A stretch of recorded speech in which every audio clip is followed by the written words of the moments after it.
মাথা নত করতে শুরু করেছে ক্রিকেটাররা। এইমাত্র পাওয়া খবর, বিসিবি পরিচালক এম নাজমুলের পদত্যাগ করা না পর্যন্ত যে ক্রিকেটাররা মাঠে নামবেন না বলেছিলেন, এখন সেই ক্রিকেটাররা বলতেছে এম নাজমুলকে শুধু প্রকাশ্যে ক্ষমা চাইলেই চলবো, ব্যাস আমরা কালকে থেকেই মাঠে নেমে যাব। চিন্তা করেন ভাই, এটা কি মামার বাড়ির আবদার? এটা কি মামার বাড়ির মোয়া? যখন চাইলাম তখন পাইলাম। তাহলে আজকে এই কাজটা কেন করলেন? আজকে দুটি খেলা আপনারা কেন খেললেন না?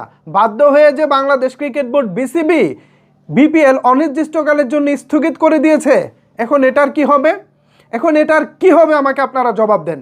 এই যে ক্রিকেটার নামক চামচাগুলা এখন তাদের সুর নরম করতেছে, এদের মানিজ্জত বলে কিছু আছে, সাধারণ জনগণের সামনে পড়লে তো এদের কি হবে আল্লাহ ভালো জানে।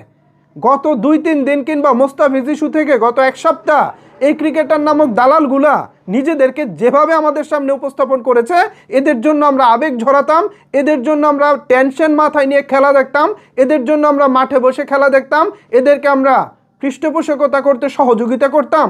এই দালালগুলোকে, যাদের আসলে মানে কমিটমেন্টের ঠিক নাই, যাদের অবস্থানের কোনো ঠিক নাই, আজকে এখন দিন গড়িয়ে রাতে এখন তারা বলতেছে থাক ভাই, পদত্যাগ করতে হবে না, উনি জাস্ট প্রকাশ্যে ক্ষমা চাইলেই চলবে। কেন ক্ষমা চাইতে হবে? উনি ভুল কি বলেছেন? এম নাজমুল ইসলাম ভুল কি বলেছেন? সত্যটা বলেছেন। আপনাদের যদি হিম্মত থাকে, আপনাদের যদি লজ্জা থাকে, তাহলে ভালো খেলে নাজমুলকে জবাব দেন। আপনারা নিজেরা পণ করেন যে আগামী T20 বিশ্বকাপ যেটা আমরা শ্রীলঙ্কায় খেলতে যাব, সেইখানে আমরা কাপ জয় করে এই নাজমুলের মুখে ছুঁড়ে মারবো। এই চ্যালেঞ্জটা করেন, পারলে এই চ্যালেঞ্জটা করেন। নাজমুলকে ক্ষমা চাইতে হবে কেন? তখন আমরা আপনাদের কাছে ক্ষমা চাইব। যদি আপনারা আগামী আসন্ন T20 বিশ্বকাপ যেটা আছে সেটা জয়ী করে আনতে পারেন। সেটা তো পারবেন না, সেই মুরাদ আপনাদের নাই। হ্যাঁ, এই যে মানে মোহাম্মদ মিঠুন, যাকে নিয়ে এত আলোচনা হচ্ছে, এই মিঠুন গত কয়েকদিন ধরে যতবার সংবাদ সম্মেলন করেছেন, যতক্ষণ তিনি সংবাদ সম্মেলনের মঞ্চে ছিলেন ততক্ষণ তিনি তার লাইফে ক্রিজে ছিলেন না। ব্যাটিং করার সময় ক্রিজেও থাকতে পারেননি ততক্ষণ। বুঝতে পারছেন ব্যাপারটা? ততক্ষণ যদি ক্রিজে দাঁড়িয়ে ব্যাট করতে পারতেন, তাইলেও ভাই আমাদের বাংলাদেশ অনেক ভালো কিছু অ্যাচিভ করতে পারতো। মোহাম্মদ মিঠুনের ক্যারিয়ারও দারুণ কিছু থাকতো। সেই ক্রিকেটাররা এখন বলতেছে ভাই ক্ষমা চাইলেই হবে, তাকে আর পদত্যাগ করতে হবে না। ভাই এটা কি ছেলে খেলা? এটা কি বাংলাদেশের লোকাল কোনো টুর্নামেন্ট ছিল?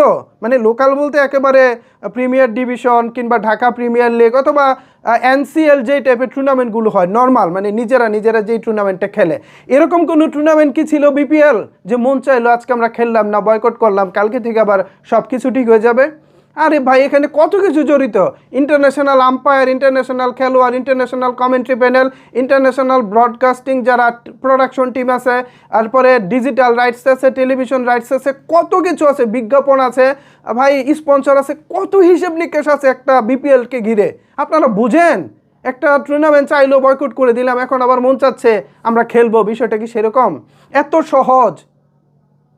ভিউয়ার্স, এখন তারা বলতেছে পদত্যাগ না করলেও চলবে, জাস্ট প্রকাশ্যে ক্ষমা চাইলেই চলবে। কেন ক্ষমা চাইবে? আর ক্ষমাটা চাওয়া উচিত কিনা এ বিষয়ে আপনাদের মতামত জানতে চাই। নিচের কমেন্টস বক্সটা আপনাদের জন্য ওপেন রইল। ধন্যবাদ সবাইকে এতক্ষণ আমার সাথে থাকার জন্য।